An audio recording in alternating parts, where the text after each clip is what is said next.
Hello guys, welcome back to my channel. അപ്പോൾ നിങ്ങൾക്ക് ചെറിയൊരു സൗണ്ട് ഡിസ്റ്റർബൻസ് ഉണ്ടാകാം. ഞാൻ ലാസ്റ്റ് വീഡിയോയിലും പറഞ്ഞിട്ടുണ്ടായിരുന്നു അല്ലേ. ഇതിവിടെ ഭയങ്കര കാറ്റാണ്. നിങ്ങൾക്ക് ഞാനിവിടെ നിൽക്കുന്ന ഇലകളൊക്കെ കിടന്ന് ആടുന്ന കാണുമ്പോൾ അറിയായിരിക്കും അല്ലേ. അപ്പം ഞാനിപ്പോൾ ഇത് വന്നിട്ടുള്ളതുണ്ടല്ലോ, എന്താ പറയുക, എസ്പെഷ്യലി പറഞ്ഞു കഴിഞ്ഞാൽ എൻ്റെ പ്രൊഫഷൻ തന്നെ സെയിം കേട്ടോ. നേഴ്സും അതുപോലെ, അതായത് നേഴ്സിംഗ് സ്റ്റാഫ്സും അതുപോലെ നമ്മുടെ അതർ ഡിപ്പാർട്ട്മെൻറ്റ്, ഒരു ഹോസ്പിറ്റൽ ബേസ് ചെയ്താണ് ഞാൻ പറയുന്നത്. ബാക്കി ഡിപ്പാർട്ട്മെൻറ്റുകളും തമ്മിലുള്ളൊരു ഡിഫറൻസ് എന്നാണെന്നറിയാമോ?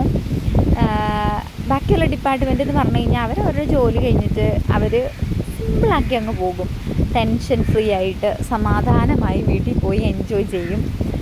ആസ് എ നേഴ്സ് നമുക്കില്ലാത്ത ചിന്തകളില്ല. എൻ്റെ പൊന്നേ, ട്രീറ്റ്മെൻറ്റൊക്കെ കൊടുത്തതാണെങ്കിലും അത് തന്നെ റിപ്പീറ്റ് അടിച്ച് ആലോചിച്ചുകൊണ്ടിരിക്കുക. എനിക്ക് അങ്ങനെ ഒരു കുഴപ്പമുണ്ട് കേട്ടോ. നിങ്ങൾക്ക് അങ്ങനെ ഉണ്ടോ? ഇപ്പോൾ എൻ്റെ മാത്രം പ്രശ്നമാണെന്ന് എനിക്കറിയില്ല കേട്ടോ. അപ്പോൾ നേഴ്സായിട്ടുള്ളവർ ഇതിനൊരു റിപ്ലൈ എനിക്ക് തരണം കേട്ടോ. അത് കമൻറ്റിലിടണേ, നിങ്ങളുടെ എക്സ്പീരിയൻസ് എങ്ങനെയാണെന്നുള്ളത്. കാര്യം ഞാൻ എന്തിങ്ങനെ പറയാൻ എന്നാന്ന് പറഞ്ഞു കഴിഞ്ഞാൽ, ഞാൻ ഇന്നൊരു കുഞ്ഞ് 9 മാസം പ്രായമുള്ളൊരു കുഞ്ഞിന് വാക്സിൻ കൊടുത്തു കേട്ടോ.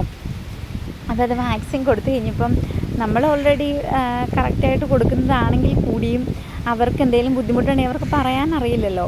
അവർ ചുമ്മാ ഇരുന്ന് കരയല്ലേ ഉള്ളൂ. അപ്പോൾ വലിയവരാണെങ്കിൽ പിന്നെ നമുക്കത് പറയാം, നമുക്കിവിടെ വേദനയുണ്ട്, ഇവിടെ ഇങ്ങനെ വന്നു, അവിടെ അങ്ങനെ വന്നു എന്നൊക്കെ പറയാം. ഇത് കുഞ്ഞും അവൾക്ക് പറയാനറിയില്ല. അതുകൊണ്ട് എനിക്ക് ഭയങ്കര ടെൻഷനാണ് കേട്ടോ. എപ്പോഴും ടെൻഷനാണ് വാക്സിൻ കൊടുത്തു കഴിഞ്ഞാൽ. ഞാനിങ്ങനെ ഇപ്പം ഞാൻ പറഞ്ഞല്ലോ, ഞാൻ ഡ്യൂട്ടി കഴിഞ്ഞ് വീട്ടിലോട്ട് പോരുമായിരുന്നു. പോകുന്ന വഴിക്ക് ഞാനിങ്ങനെ ആലോചിക്കുകയാണെ, നമ്മൾ കൊടുത്തിരിക്കുന്ന സൈറ്റിൽ എന്തെങ്കിലും പ്രശ്നം ഉണ്ടാവുമോ, അതിന് നല്ലവണ്ണം വേദന എടുത്തിട്ടുണ്ടാവില്ലേ, പനിയൊക്കെ വന്നു കഴിഞ്ഞാൽ എത്ര ദിവസം കഴിയുമ്പോൾ കുറയുമായിരിക്കും, പനി പെട്ടെന്ന് കുറയണേ, അതുപോലെ ഡോക്യുമെൻറ്റേഷനൊക്കെ ചെയ്യുന്നത് കറക്റ്റാണോ, അങ്ങനെയൊക്കെ ഒരു 100,000 കൂട്ടം ചിന്തകൾ എൻ്റെ തലയ്ക്കകത്തോടെ പോകണം കേട്ടോ.